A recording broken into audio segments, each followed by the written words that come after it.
এশার নামাজের পরে একটি জিকির করিলে আল্লাহ তাআলার আরশে আজিম পর্যন্ত কাঁপতে থাকেন এবং তার জন্য দোয়া করতে থাকেন। যতক্ষণ না দোয়া কবুল হয় ততক্ষণ পর্যন্ত শুধু কাঁপতে থাকেন আর দোয়া করতেই থাকেন। সুবহানাল্লাহ। যখন কোনো বান্দা দুনিয়ায় বসে একবার এই জিকিরটি পাঠ করে, সাথে সাথে সাত আসমান সাত জমিনের সমস্ত দরজা খুলে যায়, মহান আল্লাহ তাআলার আরশে আজিমের সমস্ত পর্দা উঠে যায়। এই জিকিরের আমল করে কোনো দোয়া করা হলে সাথে সাথে সেই দোয়া কবুল আর মঞ্জুর হয়ে যায়। সুবহানাল্লাহ। সম্মানিত দিনী ভাই ও বোন, আল্লাহ নবী মুহাম্মদুর রাসূলুল্লাহ সাল্লাল্লাহু আলাইহি ওয়াসাল্লাম পবিত্র হাদিসের মধ্যে ইরশাদ করেছেন, সাত আসমান সাত জমিন এক পাল্লায় রাখা হলে, অপর পাল্লায় এই জিকিরটি রাখা হলে, তাহলে জিকিরের পাল্লাটাই বেশি ভারী হয়ে যাবে। সুবহানাল্লাহ। একবার আল্লাহ নবী হযরত মূসা পয়গম্বর আলাইহিস সালাম আল্লাহ তাআলাকে বলেছিলেন, হে আল্লাহ, আপনি আমাকে এমন একটি দোয়া শিখিয়ে দিন যেই দোয়ার মাধ্যমে আমি আপনাকে স্মরণ করিতে পারবো, আমি আপনার জিকির করিতে পারবো। তখন আল্লাহ তাআলা হযরত মূসা পয়গম্বর আলাইহিস সালামকে এই জিকিরটি শিক্ষা দিয়েছিলেন। সুবহানাল্লাহ। এই জিকির এতটাই দামি, এতটাই ফজিলতপূর্ণ, পৃথিবীর সবচাইতে শক্তিশালী পাওয়ারফুল জিকির হলো এই জিকির। সুবহানাল্লাহ। এই ব্যাপারেও আল্লাহ নবী সাল্লাল্লাহু আলাইহি ওয়াসাল্লাম পবিত্র হাদিসের মধ্যে ইরশাদ করেছেন, সর্বোত্তম জিকির হলো এই জিকিরটি। সম্মানিত দিনী ভাই ও বোন, আল্লাহ নবী সাল্লাল্লাহু আলাইহি ওয়াসাল্লাম আরও বলেছেন, যেই ব্যক্তি দুনিয়াতে বেশি বেশি এই জিকিরটি পাঠ করিবে, ওই ব্যক্তি হাসরের ময়দানে এমনভাবে উপস্থিত হবে যেন তার জন্য জাহান্নাম পর্যন্ত হারাম হয়ে গিয়েছে। সুবহানাল্লাহ। সম্মানিত দিনী ভাই বোন, এই জিকিরের আমল করে কোনো দোয়া করা হলে সেই দোয়া আল্লাহ তাআলা কখনোই ফিরিয়ে দেন না। অনেকে আছেন অভাবগ্রস্ত, অনেকে ঋণগ্রস্ত, লক্ষ লক্ষ কোটি কোটি টাকা ঋণ করে ফেলেছেন, অনেক চেষ্টা করেছেন কিন্তু কোনোভাবেই ঋণ পরিশোধ হচ্ছে না। আমি বলবো, এই জিকিরের আমল করে আল্লাহ তাআলার কাছে যদি দোয়া করতে পারেন, আপনার ঋণের পরিমাণ যদি পাহাড় সমানও হয়ে থাকে, তবুও মহান আল্লাহ তাআলা কুদরতিভাবে আপনার সমস্ত ঋণকে পরিশোধ করে দিবেন। সুবহানাল্লাহ। অনেকেই আছেন যেদিকেই যান শুধু ব্যর্থ হয়ে যান, কোনোভাবেই সফল হতে পারেন না। ব্যবসা বাণিজ্য শুরু করেছেন কিন্তু লাভ হচ্ছে না, দিন দিন আপনার লোকসান হয়ে যাচ্ছে, আপনি ক্ষতির মধ্যে পড়ে যাচ্ছেন। আমি বলবো, এই ছোট্ট আমলটি যদি করতে পারেন, মহান আল্লাহ তাআলা আপনার সমস্ত ক্ষতির রাস্তা বন্ধ করে আপনার উন্নতির রাস্তাকে চালু করে দিবেন। সুবহানাল্লাহ। চতুর্দিক থেকে উন্নতি হতেই থাকবে, আপনি অবাক হয়ে যাবেন, আশ্চর্য হয়ে যাবেন। সম্মানিত দিনী ভাই ও বোন, অনেকে আছেন চাকরি খুঁজছেন কিন্তু চাকরি হচ্ছে না। আমি বলবো, এই ছোট্ট আমলটি করুন, মহান আল্লাহ তাআলা আপনাকে কুদরতিভাবে অতি দ্রুত চাকরির ব্যবস্থা করে দিবেন। এই আমলটি খুবই প্রসিদ্ধ একটি আমল এবং পাওয়ারফুল শক্তিশালী একটি আমল। অনেকে আছেন বিদেশ যেতে চান কিন্তু ভিসা পান না। আমি বলবো, এই ছোট্ট আমলটি যদি করতে পারেন, মহান আল্লাহ তাআলা অতি দ্রুত উন্নত মানের ভালো ভিসার ব্যবস্থা করে দিবেন। আপনি অবাক হয়ে যাবেন, আশ্চর্য হয়ে যাবেন। প্রত্যেকটি জায়গায় মহান আল্লাহ তাআলা আপনাকে কল্যাণ দান করিবেন। অনেকেই অনেক রকম সমস্যায় জর্জরিত হয়ে আছেন, অনেকেই আছেন যাদের সন্তান হয় না, অনেক ডাক্তার দেখিয়েছেন, কবিরাজ দেখিয়েছেন, বিভিন্ন রকমের চিকিৎসা নিয়েছেন, অনেক ঔষধ সেবন করেছেন, অনেক আমল করেছেন, অনেক দোয়াও করেছেন। পৃথিবীর সর্বচেষ্টা আপনার জন্য শেষ হয়ে গিয়েছে। পৃথিবীর এমন কোনো চেষ্টা নেই যে চেষ্টা আপনি করেননি, কিন্তু কোনোভাবেই আপনার সন্তান হচ্ছে না। আমি বলবো, এই ছোট্ট আমলটি যদি করতে পারেন, মহান আল্লাহ তাআলা কুদরতিভাবে অবশ্যই আপনাকে সন্তান দান করিবেন। যদি আপনার বাজেটে সন্তান নাও থাকে, মহান আল্লাহ তাআলা নতুন করে বাজেট তৈরি করে হলেও আপনাকে সন্তান দান করিবেন। সুবহানাল্লাহ। আপনি অবাক হয়ে যাবেন, আশ্চর্য হয়ে যাবেন। এই আমলটি এতটাই কার্যকরী, এতটাই পাওয়ারফুল, শক্তিশালী একটি আমল। সম্মানিত দিনী ভাই ও বোন, এই আমল কখন করিবেন, কিভাবে করিবেন, প্রত্যেকটি বিষয় আপনাদেরকে সুস্পষ্টভাবে বলে দিব। সকলেই গভীর মনোযোগ দিয়ে শুনবেন ইনশাআল্লাহ। এই আমল করার জন্য এশারের আজান হওয়ার সঙ্গে সঙ্গে উত্তম রূপে ওযু করিবেন। ওযুর পূর্বে ছোট্ট দুইটি বিষয় অবশ্যই লক্ষ্য রাখবেন। এক নাম্বার বিষয় হলো ওযুর পূর্বে ওযুর নিয়ত করা। ওযুর পূর্বে নিয়ত না করিলে ওযু পরিপূর্ণ হয় না, ওযু সহি হয় না। অথচ অধিকাংশ মানুষই জানে না ওযুর পূর্বে ওযুর নিয়ত কিভাবে করিতে হয়।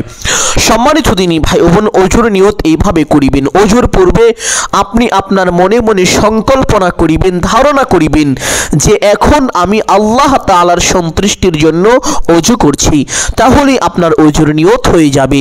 অতঃপর বিসমিল্লাহির রহমানির রহিম পাঠ করে ওযু আরম্ভ করিবেন। ওযুর প্রত্যেকটি অঙ্গ প্রত্যঙ্গ খুব মনোযোগ সহকারে ধৌত করিবেন এবং ওযুর সময় অনর্থক কথাবার্তা থেকে অবশ্যই বিরত থাকবেন।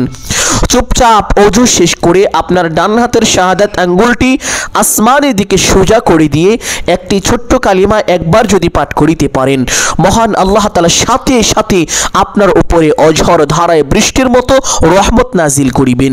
সকল প্রকার বিপদ আপদ বালা মুসিবত থেকে আপনাকে নিজ কুদরতি হাতে হেফাজত করিবেন। শুধু তাই নয়, আল্লাহ নবী সাল্লাল্লাহু আলাইহি ওয়াসাল্লাম বলেছেন, আল্লাহ তাআলা ওই ব্যক্তির জন্য জান্নাতের 8টি দরজা খুলে দিবেন।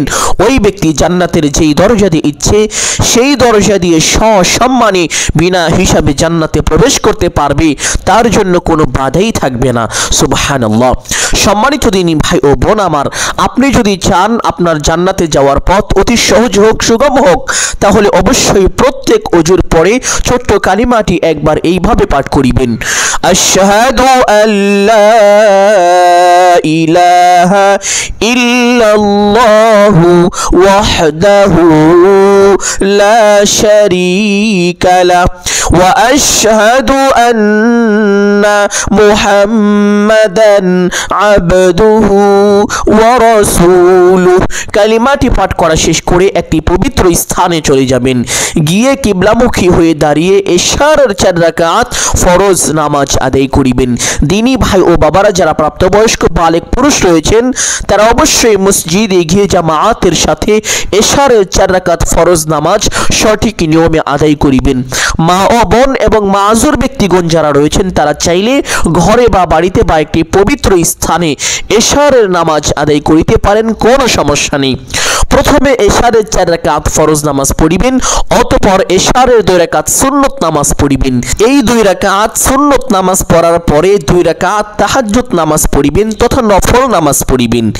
এই নামাজের মধ্যে একটি ছোট্ট দোয়া যদি পাঠ করিতে পারেন, কপাল খুলে যাবে, ভাগ্য পরিবর্তন হয়ে যাবে। আপনি আপনার ভাগ্যকে আপনি আপনার মতন করে সাজিয়ে নিতে পারবেন, অর্থাৎ আল্লাহকে বলবেন আর আল্লাহ তাআলা সাজিয়ে দিবেন। সুবহানাল্লাহ। অনেকেই বলেন ভাগ্য পরিবর্তন হয় না, ভাগ্যে যা আছে সেটাই হবে।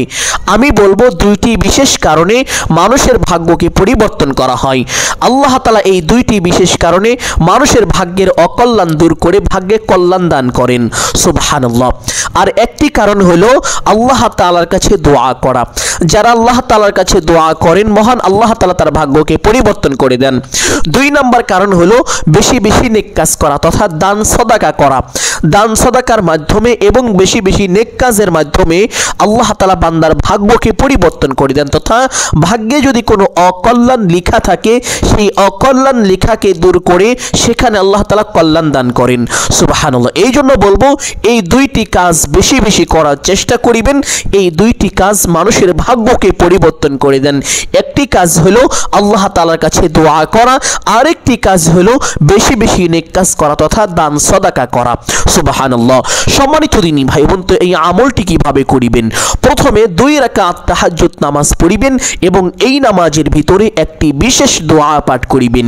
অনেকেই জানেন না এই নামাজ কিভাবে পড়তে হয়, কোন কোন সূরা দিয়ে পড়তে হয়, এই নামাজের মধ্যে কখন কোন দোয়া কতবার পাঠ করিতে হয় এবং এই নামাজের নিয়ত কিভাবে করিতে হয়, এই বিষয়গুলো অনেকেই জানেন না। প্রত্যেকটি বিষয় অল্প সময়ের ভিতরে আপনাদেরকে সুস্পষ্টভাবে বলে দিব, সকলেই গভীর মনোযোগ দিয়ে শুনবেন ইনশাআল্লাহ। তাহাজ্জুদ নামাজ পড়ার জন্য প্রথমে কিবলামুখী হয়ে সোজা হয়ে দাঁড়াবেন। দাঁড়িয়ে নিয়ত করিবেন এইভাবে, আমি কিবলামুখী হয়ে মহান আল্লাহ তাআলার সন্তুষ্টির জন্য 2 রাকাত তাহাজ্জুদের সালাত আদায় করিতেছি। নিয়ত শেষ করে প্রত্যেক নামাজে হাত দুটি যেইভাবে উঠিয়ে থাকেন ঠিক সেভাবে উঠাবেন। উঠিয়ে আল্লাহু আকবার বলে হাত ছেড়ে দিয়ে বেঁধে ফেলবেন। বাঁধার পরে সানা পাঠ করিবেন একবার এইভাবে, সুবহানাকাল্লাহুম্মা ওয়া বিহামদিকা ওয়া তাবারাকা ইসমুকা ওয়া তাআলা জাদ্দুকা ওয়া লা ইলাহা গায়রুক। অতঃপর একবার আউযু বিল্লাহ এবং বিসমিল্লাহ পাঠ করিবেন এইভাবে, আউযু বিল্লাহি মিনাশ শাইতানির রাজীম, বিসমিল্লাহির রহমানির রহিম। অতঃপর সূরাতুল আল ফাতিহা শুরু থেকে শেষ পর্যন্ত সহি শুদ্ধ করে একবার পাঠ করিবেন ইনশাআল্লাহ। অতঃপর একবার বলবেন আমিন। অতঃপর বলবেন বিসমিল্লাহির রহমানির রহিম। অতঃপর যেহেতু এটা প্রথম রাকাত, এই জন্য আপনি পবিত্র কোরআনুল কারীম থেকে যে কোনো একটি সূরা পাঠ করে নেবেন ইনশাআল্লাহ। আপনাদের বোঝানোর জন্য আমি ছোট্ট একটি সূরা পাঠ করছি। ইযা জাআ নাসরুল্লাহি ওয়াল ফাতহু ওয়া রাআইতান নাসা ইয়াদখুলুনা ফি দীনিল্লাহি আফওয়াজা ফাসাব্বিহ বিহামদি রাব্বিকা ওয়াস্তাগফিরহু ইন্নাহু কানা তাওয়াবা। আপনি চাইলে এই সূরাটিও পাঠ করতে পারেন অথবা যে কোনো একটি সূরা পাঠ করে নিতে পারেন, কোনো সমস্যা নেই। সূরা পাঠ করা শেষ করে আল্লাহু আকবার বলে রুকুতে চলে যাবেন। রুকুতে গিয়ে রুকুর তাসবিহ পাঠ করিবেন কমপক্ষে 3 বার এইভাবে, সুবহানা রাব্বিয়াল আযীম। আপনি চাইলে এই তাসবিহ 5 বার অথবা 7 বার পাঠ করিতে পারেন। তাসবিহটি পাঠ করা শেষ করে সামি আল্লাহু লিমান হামিদা বলে সোজা হবেন। সোজা হওয়ার পরে একটি ছোট্ট দোয়া পাঠ করিবেন একবার এইভাবে, রব্বানা লাকাল হামদ। অতঃপর আল্লাহু আকবার বলে সিজদায় চলে যাবেন। সিজদায় গিয়ে সিজদার তাসবিহ পাঠ করিবেন কমপক্ষে 3 বার এইভাবে, সুবহানা রাব্বিয়াল আ'লা। আপনি চাইলে এই তাসবিহ 5 বার অথবা 7 বার পাঠ করিতে পারেন।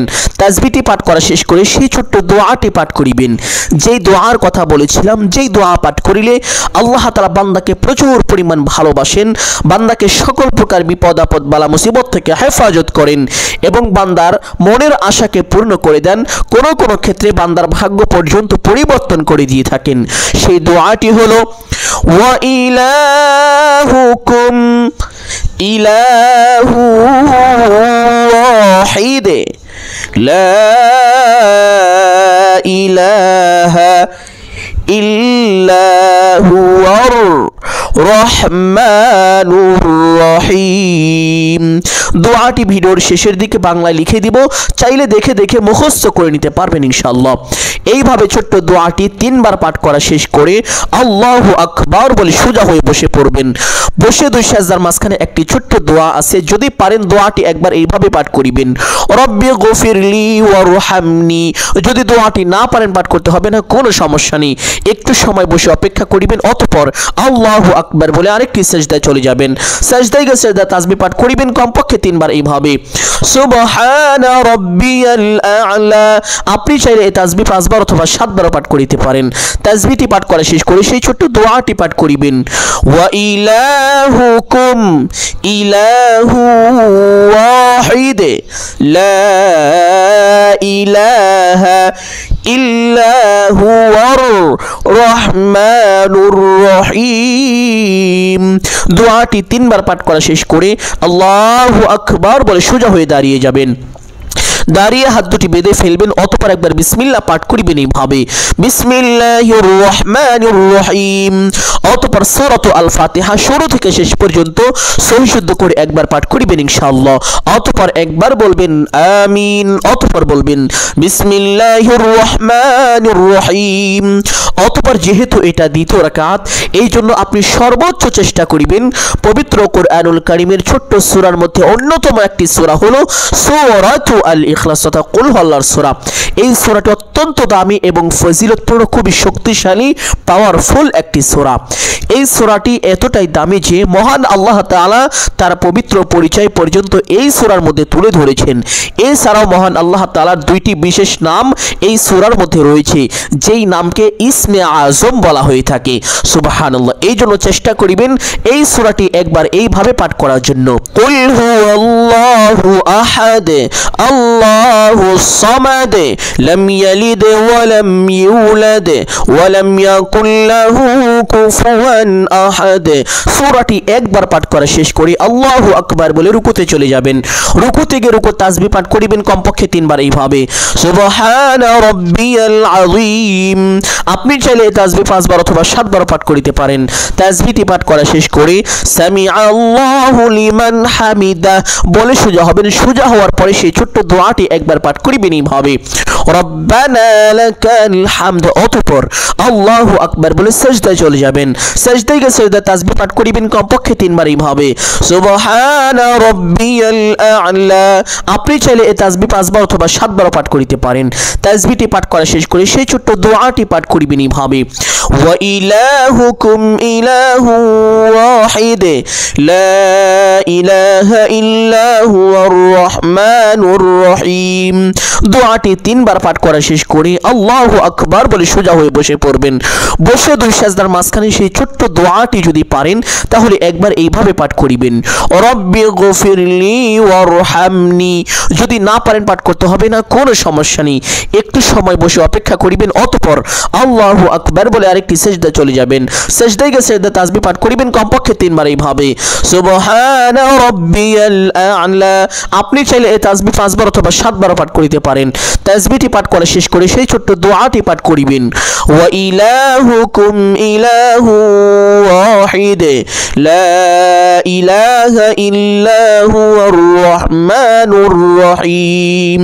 দোয়াটি 3 বার পাঠ করা শেষ করে আল্লাহু আকবার বলে সোজা হয়ে বসে পড়বেন।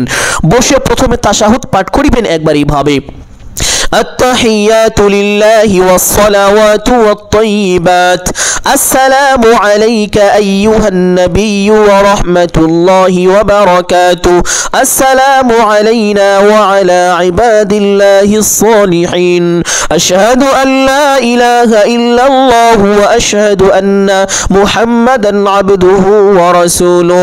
অতঃপর একবার দুরূদ ইব্রাহিম পাঠ করিবেন এইভাবে আল্লাহুম্মা সাল্লি আলা মুহাম্মাদ ওয়া আলা আলি محمد كما صليت على إبراهيم وعلى آل إبراهيم إنك حميد مجيد اللهم بارك على محمد وعلى آل محمد كما باركت على إبراهيم وعلى آل إبراهيم إنك حميد مجيد। অতঃপর একবার দুআয়ে মাসুরা পাঠ করিবেন এইভাবে আল্লাহুম্মা ইন্নী যালামতু নাফসি যুলমান কাসীরা ওয়া লা ইয়াগফিরুয যুনুবা ইল্লা আনতা ফাগফিরলি মাগফিরাতাম মিন ইনদিকা ওয়ারহামনি ইন্নাকা আনতাল গফুরুর রহিম। অতঃপর ডান দিকে একটি সালাম দিবেন এইভাবে আসসালামু আলাইকুম ওয়া রাহমাতুল্লাহ। অতঃপর বাম দিকে একটি সালাম দিবেন এইভাবে আসসালামু আলাইকুম ওয়া রাহমাতুল্লাহ। এইভাবে দুইটি সালাম দিয়ে নামাজটি শেষ করবেন। সম্মানিত দিনী ভাই বোন, নামাজের মধ্যে যে বিশেষ দোয়াটি পাঠ করেছি অবশ্যই সেই দোয়াটি পাঠ করিবেন, কারণ এই দোয়ার মাধ্যমে, এই দোয়ার বরকতে মহান আল্লাহ তাআলা বান্দার ভাগ্যকে পরিবর্তন করে দিয়ে থাকেন। এই দোয়াকে ইসমে আজম বলা হয়ে থাকে। সুবহানাল্লাহ। সম্মানিত দিনী ভাই ও বোন আমার, এইভাবে দুই রাকাত করে চেষ্টা করিবেন 8 অথবা 12 রাকাত তাহাজ্জুদ নামাজ পড়ার জন্য, কারণ আল্লাহ নবী সাল্লাল্লাহু আলাইহি ওয়াসাল্লাম কখনো 8 রাকাত আবার কখনো 12 রাকাত তাহাজ্জুদের নামাজ আদায় করেছেন। তবে এর থেকে কম বা বেশি পড়েছেন এরকম কোনো সহিহ হাদিসে পাওয়া যায় না। এই জন্য আপনারা চেষ্টা করিবেন 8 অথবা 12 রাকাত তাহাজ্জুদ নামাজ পড়ার জন্য। তবে আপনারা চাইলে এর থেকে কম বা বেশি পড়তে পারেন, কোনো সমস্যা নেই। নামাজ দুই রাকাত করেই পড়বেন। আল্লাহ নবী সাল্লাল্লাহু আলাইহি ওয়াসাল্লাম এই নামাজ দুই রাকাত করে পড়েছেন। নামাজ শেষ করে সেই স্থানে বসে প্রথমে একটি ছোট্ট দুরূদ এইভাবে পাঠ করিবেন আল্লাহুম্মা সাল্লি আলা মুহাম্মাদিন নাবিয়্যিল উম্মি ওয়া আলা আলিহি وسلم تسليما اللهم صل على محمد النبي الأمي وعلى آله وسلم تسليما। যদি এই দরুদটি না পারেন তাহলে যে কোনো একটি দরুদ এইভাবে 3 বার পাঠ করিবেন।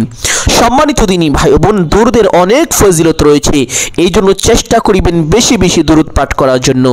আল্লাহ নবী সাল্লাল্লাহু আলাইহি ওয়াসাল্লাম বলেছেন, ও আমার সাহাবীরা, তোমরা আমি রাসূলের উপরে যদি একবার দরুদ পাঠ করো, মহান আল্লাহ তাআলা সঙ্গে সঙ্গে তোমাদের উপরে 10টি রহমত নাজিল করবেন, তোমাদের 10টি মনের আশাকে পূর্ণ করে দিবেন, তোমাদেরকে বড় বড় 10টি বিপদ থেকে নিজ কুদরতি হাতে হেফাজত করিবেন, তোমাদের আমল নামায় কমপক্ষে 10টি নেকি দান করিবেন এবং তোমাদের জীবন থেকে কমপক্ষে 10টি গুনাহকে আল্লাহ তাআলা সাথে সাথে ক্ষমা করে দিবেন। সুবহানাল্লাহ। শুধু তাই নয়, আল্লাহ নবী সাল্লাল্লাহু আলাইহি ওয়াসাল্লাম বলেছেন, যেই ব্যক্তি দুনিয়াতে আমি রাসূলের উপরে যত বেশি দরুদ পাঠ করিবে, ওই ব্যক্তি কাল হাশরের ময়দানে আমি রাসূলের তত বেশি নিকটবর্তী হবে। সুবহানাল্লাহ। নবীজি সাল্লাল্লাহু আলাইহি ওয়াসাল্লাম ওই ব্যক্তির জন্য আল্লাহ তাআলার দরবারে সুপারিশ করিবেন।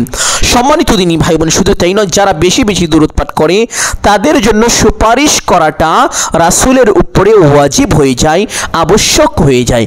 সুবহানাল্লাহ।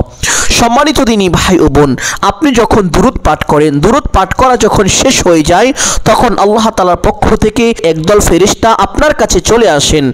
আপনার সেই পাঠকৃত দরুদ একটি পবিত্র কাপড়ের মধ্যে পেঁচিয়ে নবীজি সাল্লাল্লাহু আলাইহি ওয়াসাল্লামের রওজা পাকে নিয়ে যান। নিয়ে নবীজি সাল্লাল্লাহু আলাইহি ওয়াসাল্লামের সামনে তুলে ধরেন। আপনার নাম, আপনার বাবার নাম, আপনার মায়ের নাম, আপনার পরিচয়, আপনার ছবি সহ নবীজি সাল্লাল্লাহু আলাইহি ওয়াসাল্লামের সামনে তুলে ধরেন। অতঃপর নবীজি সাল্লাল্লাহু আলাইহি ওয়াসাল্লাম আপনার জন্য আল্লাহ তাআলার কাছে রহমতের দোয়া করে দেন। সুবহানাল্লাহ। কতই না সৌভাগ্যবান ওই ব্যক্তি, যেই ব্যক্তির জন্য নবীজি সাল্লাল্লাহু আলাইহি ওয়াসাল্লাম নিজে আল্লাহ তাআলার কাছে রহমতের দোয়া করে দেন। সম্মানিত দিনী ভাই বোন, চেষ্টা করবেন বেশি বেশি দরুদটি পাঠ করার জন্য। তবে আমলের সময় কমপক্ষে 3 বার অবশ্যই এইভাবে পাঠ করিবেন। আল্লাহুম্মা সাল্লি আলা মুহাম্মাদিন নাবিয়্যিল উম্মি ওয়া আলা আলিহি ওয়া সাল্লিম তাসলিমা। দরুদটি এইভাবে 3 বার পাঠ করার পরে একটি ছোট্ট ইস্তেগফার পাঠ করিবেন। যেই ইস্তেগফারের ব্যাপারে পবিত্র হাদিসের মধ্যে এসেছে, হাদিসটি বর্ণনা করেছেন হযরত আব্দুল্লাহ ইবনে আব্বাস রাদিয়াল্লাহু তাআলা আনহু। আল্লাহ নবী সাল্লাল্লাহু আলাইহি ওয়াসাল্লাম বলেছেন, যেই ব্যক্তি বেশি বেশি ইস্তেগফার করবে, মহান আল্লাহ তাআলা তাকে সাথে সাথে 3টি পুরস্কার দান করিবেন। সুবহানাল্লাহ। 1 নম্বর পুরস্কার হলো আল্লাহ তাআলা তার গুনাহকে মোচন করে দিবেন। 2 নম্বর পুরস্কার তার সকল দুঃখ দুর্দশা, অভাব অনটন, তার যত সংকট আছে সমস্ত সংকটকে মহান আল্লাহ তাআলা দূর করে দিবেন। 3 নম্বর পুরস্কার আল্লাহ তাআলা তাকে গায়বী রিজিক দান করিবেন, তাকে অকল্পনীয়ভাবে রিজিক দান করিবেন। অর্থাৎ সে এমন এমন জায়গা থেকে রিজিক পাবে যা সে কখনো কল্পনাও করেনি। সুবহানাল্লাহ। সম্মানিত দিনী ভাই বোন, আপনি যদি আল্লাহ তাআলার পক্ষ থেকে গায়বী রিজিক পেতে চান বা অকল্পনীয় রিজিক পেতে চান, তাহলে অবশ্যই ইস্তেগফারটি বেশি বেশি পাঠ করুন এইভাবে।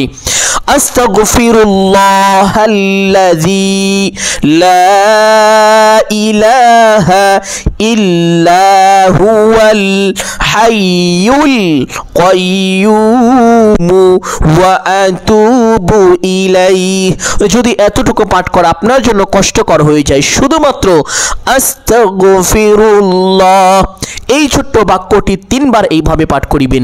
যখন আপনি পাঠ করিবেন, তখন আপনার জীবনের সমস্ত গুনাহের কথা স্মরণ করে আল্লাহ তাআলার দরবারে লজ্জিত ও অনুতপ্ত হয়ে ক্ষমার আশায় একমাত্র আল্লাহকে সন্তুষ্টি করার উদ্দেশ্যে পাঠ করিবেন।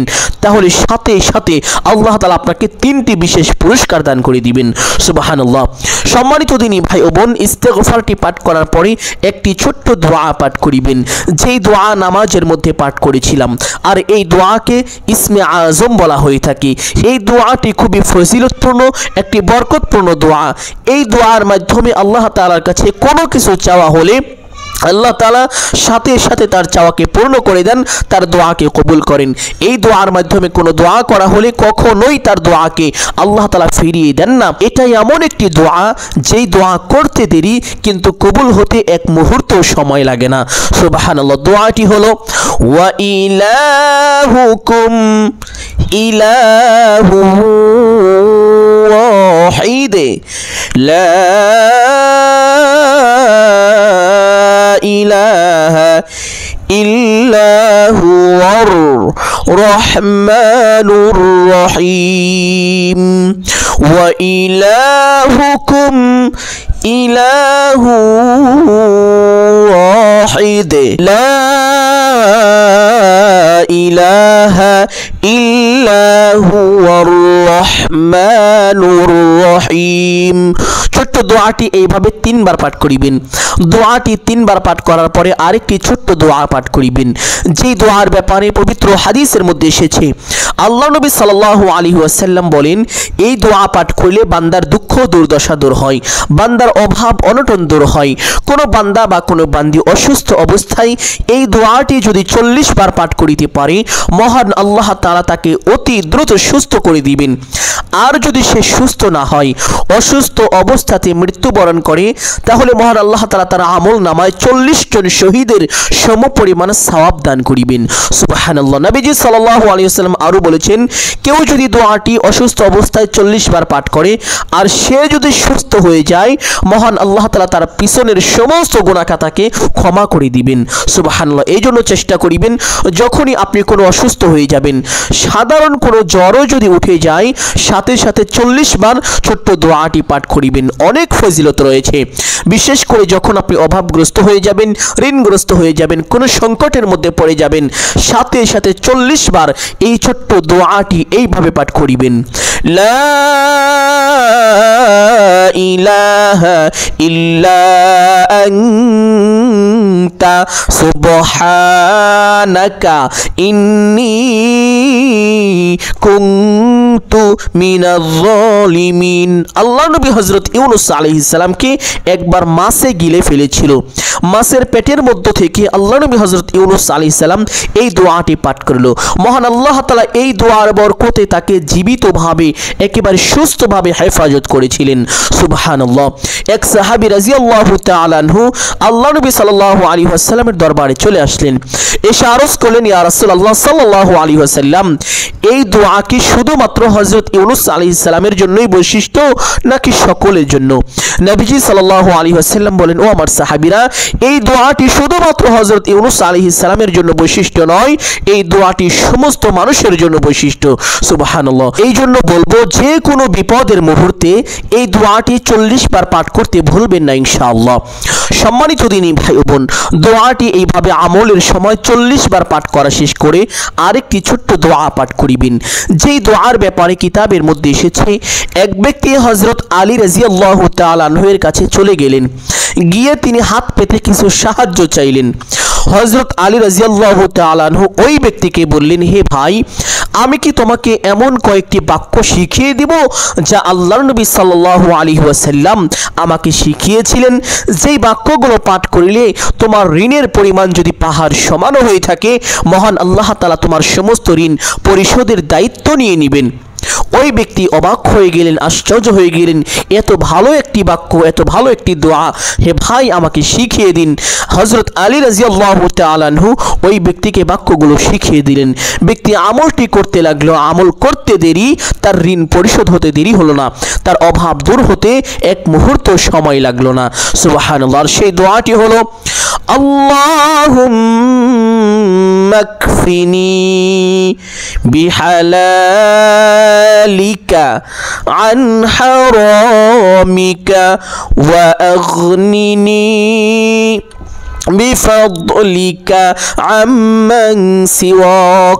দোয়াটি এইভাবে 5 ওয়াক্ত নামাজের পরে 7 বার করে যদি পাঠ করিতে পারেন, আপনার ঋণের পরিমাণ যত বেশি হোক না কেন, 1 সপ্তাহের মধ্যে আপনার ঋণ পরিপূর্ণভাবে পরিশোধ হয়ে যাবে ইনশাআল্লাহ। এই আমলটি আমি নিজে করেছি, এর ফলাফল আমি নিজে পেয়েছি, এই জন্য সবাইকে এত গুরুত্বের সাথে বলছি। সম্মানিত দিনী ভাই ও বোন আমার, 5 ওয়াক্ত নামাজের পরে 7 বার করে পাঠ করিবেন এবং আমলের সময় 7 বার এইভাবে পাঠ করিবেন। দোয়াটি পাঠ করা শেষ করে সেই ছোট্ট জিকিরটি পাঠ করিবেন, যেই জিকিরের কথা ভিডিওর শুরুতে বলেছিলাম। জিকিরটি হলো, লা ইলাহা ইল্লাল্লাহ। আল্লাহ তাআলার কাছে সবচাইতে শ্রেষ্ঠ, সবচাইতে উত্তম বাক্য হলো এই বাক্যটি। এই বাক্যের চাইতে আল্লাহ তাআলার কাছে আর কোনো শ্রেষ্ঠ, আর কোনো উত্তম বাক্য নেই। সুবহানাল্লাহ। সম্মানিত দিনী ভাই বোন, এই ছোট্ট জিকিরটি বেশি বেশি পাঠ করার চেষ্টা করিবেন আমলের সময় কমপক্ষে 100 বার পাঠ করিবেন। 100 বার জিকিরটি পাঠ করার পরে 3 বার সেই ছোট্ট দরুদটি পাঠ করিবেন। আল্লাহুম্মা সাল্লি আলা মুহাম্মাদিন নাবিয়্যিল উম্মি ওয়া আলা আলিহি ওয়া সাল্লিম তাসলিমা। এই দরুদ যদি না পারেন যে কোনো একটি ছোট্ট দরুদ 3 বার পাঠ করিবেন। চাইলে দরুদ ইব্রাহিম পাঠ করিতে পারেন, সবচেয়ে ভালো হবে। দরুদ পাঠ করা শেষ করে দোয়া মুনাজাত করিবেন এইভাবে: আলহামদুলিল্লাহি রাব্বিল আলামিন ওয়াস সালাতু ওয়াস সালামু আলা সাইয়্যিদিল আমবিয়াই ওয়াল মুরসালিন। অতঃপর আপনার যা কিছু প্রয়োজন সমস্ত কিছু মহান আল্লাহ তাআলার কাছে চাইবেন। এখন আপনি যা চাইবেন তাই পাবেন। আপনার চাইতে দেরি হতে পারে কিন্তু পাইতে দেরি হবে না, এই জন্য বেশি বেশি চাওয়ার চেষ্টা করিবেন। সমস্ত চাওয়া শেষ করে একবার বলবেন, হে আল্লাহ, আপনার হাবিবের উসিলা করে আমার দোয়া মুনাজাত কবুল আর মঞ্জুর করুন। অতঃপর 3 বার বলবেন আমিন আমিন আমিন বিরহমাতিকা ইয়া আরহামার রাহিমিন। দোয়া মুনাজাত শেষ করে সঙ্গে সঙ্গে একবার পড়বেন সাল্লাল্লাহু আলাইহি ওয়াসাল্লাম। সাথে সাথে আপনার দোয়া আল্লাহ তাআলার আরশে আজিমে পৌঁছে যাবে, আপনার দোয়া কবুল আর মঞ্জুর হয়ে যাবে। এইভাবে এই ছোট্ট আমলটি করে আল্লাহ তাআলার কাছে আপনি যা চাইবেন তাই পাবেন। আপনার চাওয়া কখনোই আল্লাহ তাআলা ফিরিয়ে দিবেন না। বন্দুকের গুলি মিস হতে পারে কিন্তু আপনার দোয়া কখনোই মিস হবে না। সম্মানিত দিনী ভাই ও বোন, আমি আশা করছি আজকের এই ছোট্ট আমলটি আপনাদের সকলের জন্য অত্যন্ত গুরুত্বপূর্ণ এবং উপকারী ছিল। অতএব সকলকে বলবো সদকায়ে জারিয়ার উদ্দেশ্যে কমপক্ষে একটি হলেও শেয়ার করে দিবেন। যদি ভিডিওটি ভালো লাগে একটি লাইক করবেন, কমেন্টে আমিন বলে দোয়ায় শরীক থাকবেন। যারা এই চ্যানেলের নতুন দর্শক রয়েছেন চেষ্টা করিবেন চ্যানেলটি সাবস্ক্রাইব করে রাখার জন্য। সকলের জন্য অন্তর থেকে দোয়া করি, হে আল্লাহ সকলকে ভালো রাখুন, সুস্থ রাখুন, জানে মালিক আমায় রুজিতে প্রচুর পরিমাণ বরকত দান করুন। সকলেই বলি আমিন সুম্মা আমিন। আসসালামু আলাইকুম ওয়া রাহমাতুল্লাহি ওয়া বারাকাতুহু।